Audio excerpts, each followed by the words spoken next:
But when we speak specifically about the position player group, we recognize that in order to upgrade there, it was going to take, an elite talent, and that drove our pursuit.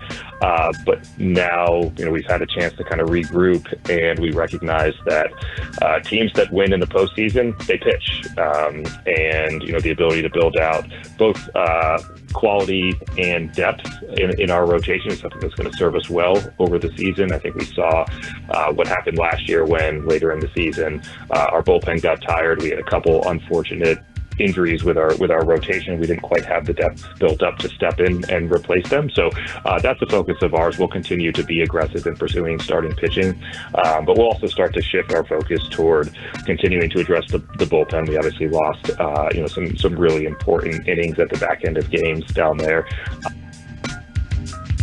That was Craig Breslow on MLB Network Radio. That was from earlier today. If you zoned out in the middle of that, I don't blame you. It is Craig Breslow after all. However, he is talking about pitching, starting pitching, and how that's something they're continuing to look at.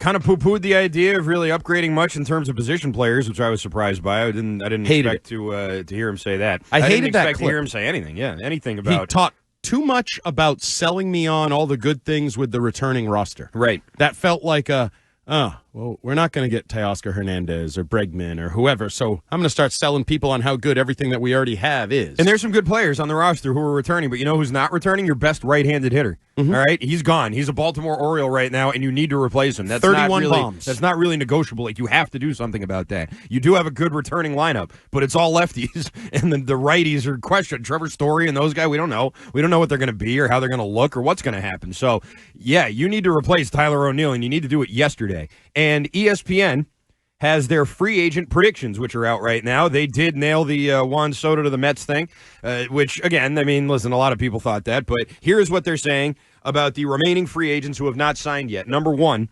or I guess number five, but he's number one on this list, is Alex Bregman. The projected contract, 6 years, $187 million. That's 30 and change, I guess, right? Best bets to sign Bregman are the Yankees, the Mets, the Tigers, the Phillies, the Astros, the Nationals, and the Boston Red Sox. How many best bets do you get? A lot of best bets. That really narrows it down. Jesus. Whole lot of best bets. That's a quarter of the freaking league. Here is what they say about the Red Sox. The Red Sox don't need a third baseman. Great. Well, then next. With Bregman, though, they would have to move Rafael Devers to first base or DH if they don't trade Tristan Casas. They undoubtedly find this stat hard to ignore. Among players with at least 95 regular season plate appearances at Fenway, Bregman has the highest OPS. How about that? Higher than Ted Williams, Lou Gehrig, and David Ortiz. He has hit 375, 490, 750 in 21 games at Fenway. Did you read that sentence right? It's higher than those guys? It's higher than those guys. Oh, I thought those were the only guys that were higher. No. It's the high. He has the highest of all time. In 95 regular season plate appearances, he has the highest OPS ever at Fenway Park. 95. It's a small sample size, but Kike Hernandez during like a 95 at-bat span was the best hitter in the history of the world. It's true. Bregman's dead pull approach, perfectly suited for the Green Monster. You love hearing that, right? No, I he's got don't a great actually. swing for Fenway. I don't want the Green Bregman. Monster. I'm off Bregman. Well, their prediction is that he goes to the Red Sox. Oh, come on now. That's what they're predicting. I don't really want him. You don't want him at all? No. Because I feel like it's going to hinder future things that I want. Like? I don't know yet, but I think that contract being on the books for the next 6 years at $30 million a year is going to become a reason they can't do X, Y, and Z. I am happy to move Devers over to first base and or DH. I'm happy to have a third baseman who can hit at Fenway or wherever. I mean, he's not on the upswing of his career, but he's not. He's still a pretty good right-handed hitter in the league, and he does have a good swing for Fenway or whatever, even though I hate that. He's pretty good on the downswing, and you're giving him 6 years at $30 million a year. Yeah. I don't like that. I don't love math. that. I don't love it. But you do have to replace that right-handed bat that you lost. Well, Teoscar, not on the best bets. For Pete Alonso, Christian Walker, Anthony Santander, and Teoscar Hernandez, and also Sasaki, the pitcher, Red Sox were not listed as best bets for any of them. Boo. Corbin Burns, right-handed pitcher, projected contract, 7 years, $225 million. Best bets, the Giants, the Blue Jays, the Mets, the Orioles, Red Sox. and the Red Sox. Yeah! They write, the Red Sox are the fascinating team here. Even after trading for Garrett Crochet, their payroll sits at $150 million, according to Roster Resource, with a luxury tax payroll of about $183 million, still well below the $241 million first-level threshold. They could sign Bregman and Burns at $30 million per season and still be right around the threshold, although they still need a closer as well. Bregman, Burns, and a closer, maybe that's a stretch, but keep in mind the Red Sox made a big offer to Soto, and they might be willing to ramp up that payroll well past the tax threshold after sitting well under it in recent seasons. Who wrote that? Me? Yeah, right. That sounds like Lil Gullible Andy. It certainly does. Yeah, we're getting another starting pitcher, and then we're getting a hit, and we're going to get a closer. However, they've done nothing. Their prediction is that he goes to the Giants, to the San Francisco Giants. Very sad. He is a West Coast guy. That does make sense. People have said that. I've read that he wants to go out and play on the West Coast. Red Sox were also listed as possibilities for Sean Manaea and Jack Flaherty. Either one of those to set your toes a tapping there, Andy Hart? Not really. No? I want Burns and Hernandez.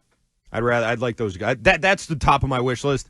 And Mason Miller if we're doing Burns, the trifecta. If it's Burns and Bregman, I'll take that, though. I'll take Burns and Bregman. I think Bregman is going to be an albatross. I think it's going to be something that is net negative over the totality of that contract. 6 years, team. if the first 3 of them are decent. What is decent? I'm okay with that. Like the 5 years ago decent when he could hit you 30, 40 home runs, or the more recent If he gives you decent? between 20 and 25 home runs for those 3 years. So he's worse than Tyler O'Neill. Yeah, I'm expecting. Who only played 113 games and hit 31 home runs. Right. I mean, I don't think he's going to be better than Tyler O'Neill or the same as Tyler O'Neill. I think it'll be worse than him, but it'll still be. And we're spending $180 million on him? Yeah, but that's not going to mean much in the last 3 years of the contract. In the last 3 years of the contract, that's just going to be a run-of-the-mill, sort of whatever contract. To this team? To any team. That's they just the way the market's $20 million's gonna be. a lot. They've been selling me on $20 million deals. And have you not seen the direction that these contracts are going in right now? It's not necessarily... Elsewhere. Well, yeah, they're going very high. Elsewhere. They don't look at baseball leagues. finance the same way that the rest of baseball looks at finance. They still think $20 million is a big deal like it's 2004. It's true. They look at it differently. So I worry that while you're right, I think contracts are exploding. I think that Tucker trade was a part of that because people see, oh, my God, Soto got what? The contracts are going through the roof. I think the Red Sox will look at a $30 million deal as a massive contract. Probably. For a long period of time. Probably. Longer than they should. Longer than the rest of the world should. They probably still think eggs are like $3 a carton. It's one banana, Michael. What could it possibly cost? $7? That is an Arrested Development reference. You probably didn't get. Yeah, I didn't get it. And a good one. Thank you.